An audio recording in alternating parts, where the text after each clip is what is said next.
Various traditions and rituals are a big part of our society. We celebrate the New Year, birthdays of family and friends, and various Christian holidays throughout the year, like Christmas and Easter. But while these rituals might seem pretty routine to us, there are others, especially from native tribes around the world, that can completely shock us with their boldness and complexity. And that's exactly what you're going to see here today. So go ahead, hit that like button, subscribe down below, and let's dive in.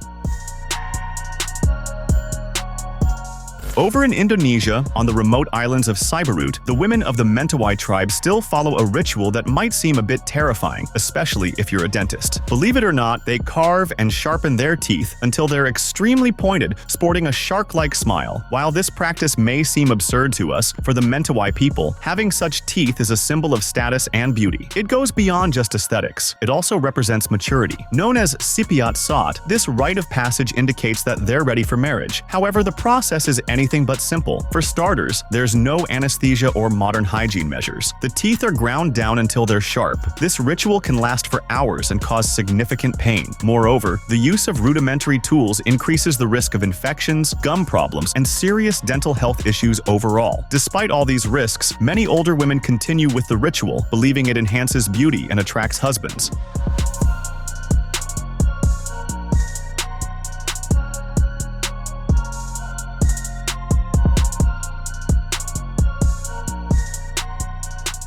Although this tradition remains strong among the Mentawai, younger girls are starting to rebel. Teenagers and women in their 20s and 30s mostly don't see the need to go through this sacrifice anymore, prioritizing their health and comfort, while leaders and elders struggle to keep the tradition alive. Some women from the current generation don't even know about the ritual since many mothers have stopped practicing it. Additionally, exposure to external cultures and modern advancements in more remote areas are contributing to the decline of this practice, which has defined beauty and women's roles among the Mentawai for centuries.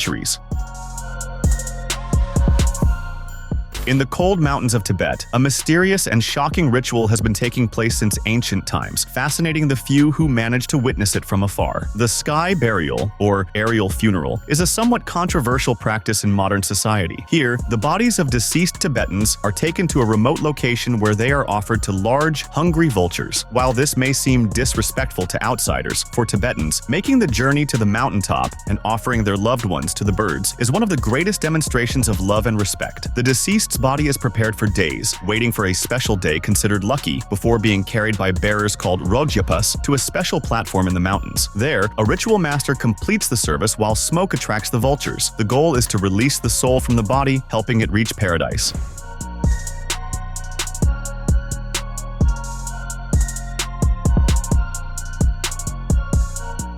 For many, it may look like a scene from a horror movie, but for Tibetans, it's as natural as watching a coffin lowered into a grave. As the vultures feast, friends and family observe serenely, even laughing when possible to keep the atmosphere light and facilitate the deceased's passage. After all the flesh is consumed, the religious leader collects the bones, grinding them and mixing them with barley flour to feed the sacred birds, allowing the cycle of human life to be in harmony with nature.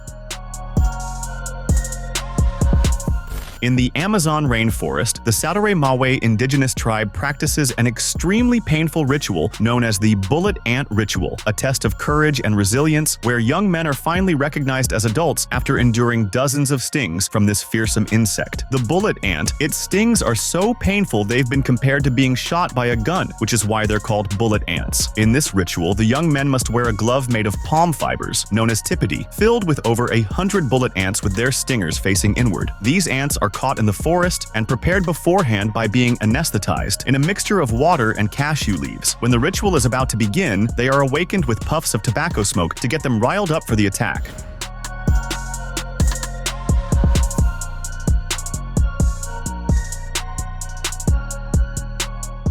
Those who want to be recognized as warriors need to dance for 30 minutes with the gloves on. The ant's venom is so potent it causes fever, nausea, and vomiting, along with pain that lasts for more than 18 hours. The catch is that the young men of the tribe must undergo this ordeal 20 times before they can come of age. According to the Sadore Mawe, this isn't just a rite of passage. In fact, the ritual also serves to strengthen the health of the tribe's members. It began as a medical procedure but has been incorporated into their tradition over time. They still believe that the bullet ant's venom has healing properties that they carry in their bodies for the rest of their lives.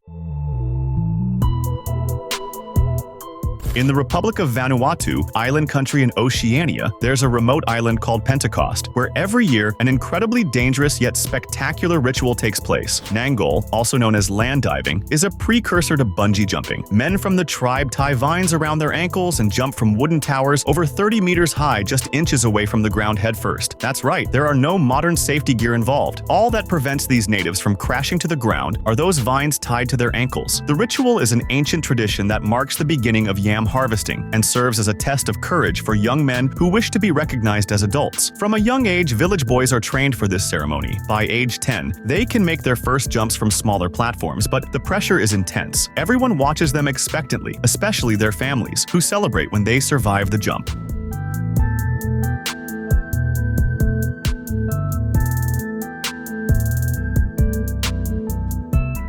Building the tower is a community effort. Tribe members select the best vines from the jungle to ensure they won't break during the jump. However, there are risks. Sometimes the vines can't hold the weight of the diver, resulting in dangerous accidents. The most anticipated moment is the final jump of the day, performed by the most experienced diver. The closer he gets to the ground before being caught by the vine, the more respect he earns from the tribe. Bungee jumping seems terrifying to many. Imagine practicing this ancestral ritual.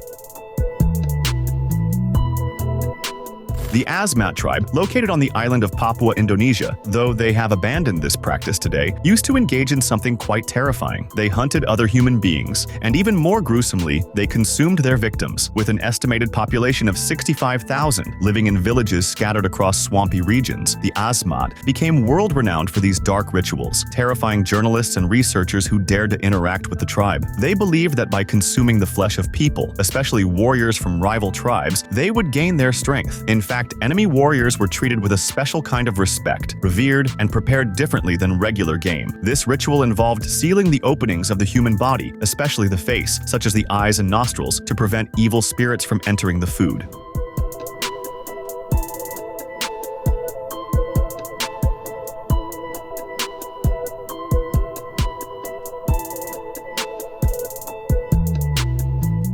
The Asmat also believed that a member of their tribe could only receive a name after successfully taking down an enemy. More than a rite of passage, this process served as a kind of citizenship guarantee for the young, who sought desperately to achieve their first kill. Fortunately, cannibalistic practices are increasingly becoming a thing of the past, thanks to the work of missionaries who introduced new beliefs to the Asmat tribe. However, these legends and stories continue to linger in the memories of people worldwide who trembled in fear upon hearing them.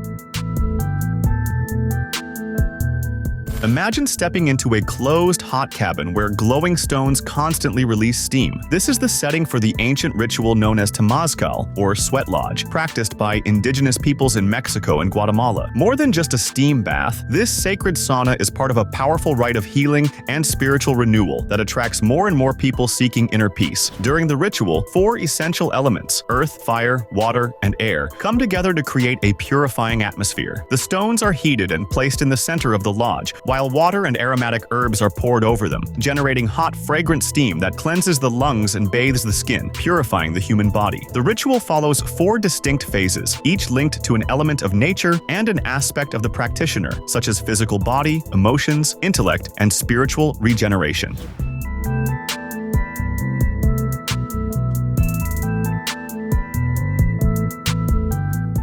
The sweat lodge has surprising benefits. In addition to detoxifying the body and relieving respiratory issues, it also addresses the concept of the etheric body, helping participants confront fears and internal conflicts. Even though its origins are deeply rooted in the ancestry of these peoples, temazcal is now sought after by people of different beliefs in resorts and retreats that offer a modern version of the sweat lodge, serving as an option to open pathways, revitalize the body and mind, and enhance self-awareness.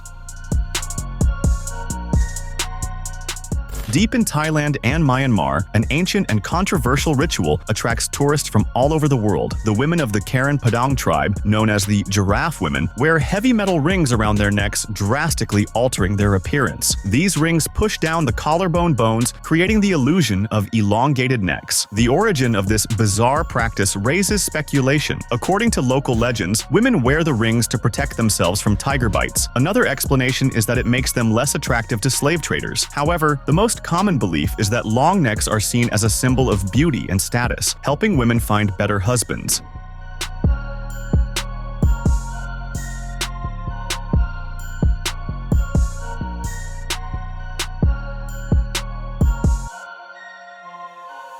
Despite the mystery surrounding their origins, it seems this tradition is still kept alive not necessarily for cultural reasons but due to tourism. Karen villages have become a kind of human zoo where tourists pay to see these exotic women. Some tour operators avoid these excursions, deeming them exploitative, while others profit from Western curiosity, claiming to help the girls by bringing more customers to buy their handicrafts. The darker side of this ritual, however, is often not mentioned when discussing the Karens. There is a legend that if women commit adultery, their rings will be removed, causing the neck muscles to atrophy and leaving them unable to support their own heads. Is this beauty of elongated necks worth such a risk? Regardless of the truth, they continue to flaunt their rings in various tribes in the region. A controversial study conducted by U.S. scientists during the Vietnam War revealed that Native American soldiers, known for their exceptional tracking skills, lost their supernatural gifts when forced to cut their hair. The story began when government agents recruited Choctaw and Navajo warriors with the promise of serving in the army using their special survival and tracking skills. However, something unexpected happened. After receiving military haircuts, these soldiers mysteriously failed to fulfill their tasks. They reported an inability to feel the presence of the enemy, as if they had lost a kind of sixth sense. Intrigued by these reports, an institute conducted further tests. Some indigenous participants kept their long hair, while others were made to cut it. Surprisingly, those who maintained their hair showed impressive results, while those with short hair struggled even to complete basic tests. This outcome reinforced the belief that hair plays a crucial role in the human body, acting as a kind of sensory antenna connected to the nervous system.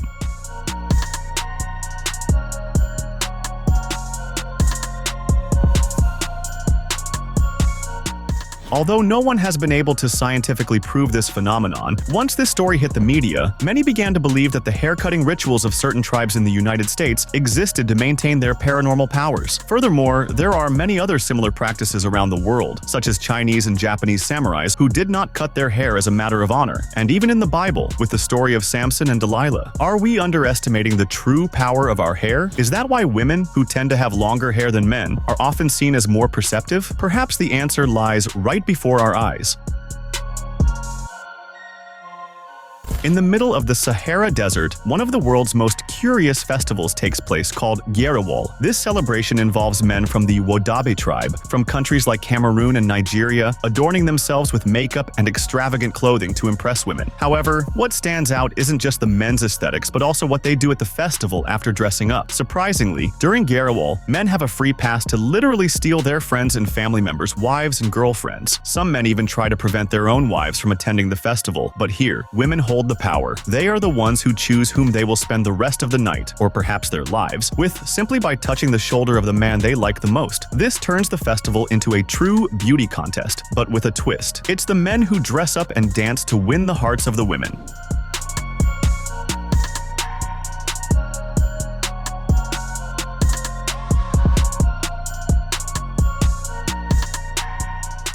For the Wodaabe, looking good is essential. Therefore, men spend hours preparing their faces with makeup. They accentuate their eyes with black eyeliner to contrast with the whites, and their teeth are given an extra shine with dark lipstick. An attractive face is seen as one of the greatest masculine assets, so the men go to great lengths to highlight their features. However, once they gain the women's permission, they don't hold back and steal them from their current partners. While single women may also participate in the events, there is no distinction made between those who are married, just dating, or completely uncommitted. Just remember, come the next morning, you can't complain to the thief about your wife being taken. Amidst the vast savannas of Kenya and Tanzania, the Masai tribe follows an ancient tradition that surprises unsuspecting outsiders: the act of spitting on others as a form of greeting and blessing. While in most cultures, spitting is considered rude or offensive, for the Masai, this gesture carries surprisingly positive, even spiritual significance. Right from birth, a Masai baby is blessed with saliva. To ensure the child has a long and prosperous life, the Masai avoid complimenting the baby, believing that this could attract bad luck. Instead, they say negative things and spit on the child to ward off evil and bring good fortune. Respect among the Masai is also reflected in this peculiar act. Before shaking hands, they spit on their palms, showing admiration and respect for one another. It's as if saliva is reserved only for the most important and worthy individuals. It's also common to see the Masai spitting on their cows, attempting to bless them to produce more milk. Speaking of milk, they also use this liquid to spit on each other. Saliva, despite being almost a sacred tool, becomes much less valuable compared to milk, which is reserved for special rituals when a tribe member leaves or returns home.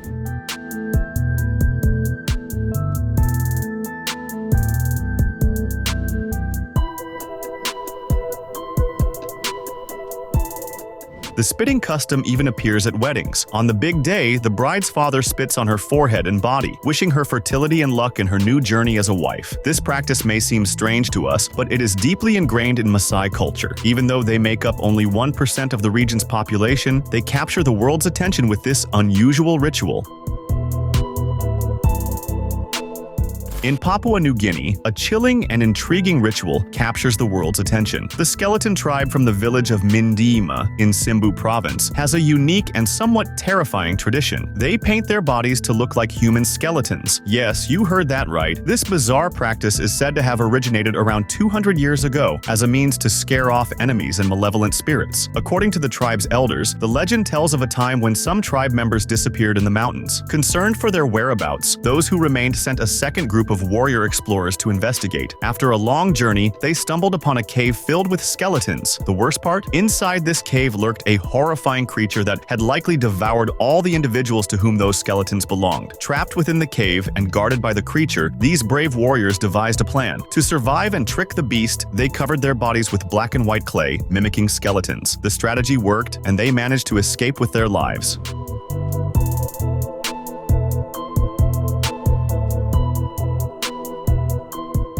Since then, the tradition of body painting to resemble skeletons has been upheld. Members of this tribe adorn themselves in this way for various occasions, from joyful celebrations and allegorical festivals to more serious events, like preparing for war with rival tribes. Upon seeing them, many locals flee in terror, believing that the Simbu people have control over death, capable of reanimating the skeletons of fallen warriors. Don't forget to subscribe for more videos like this one.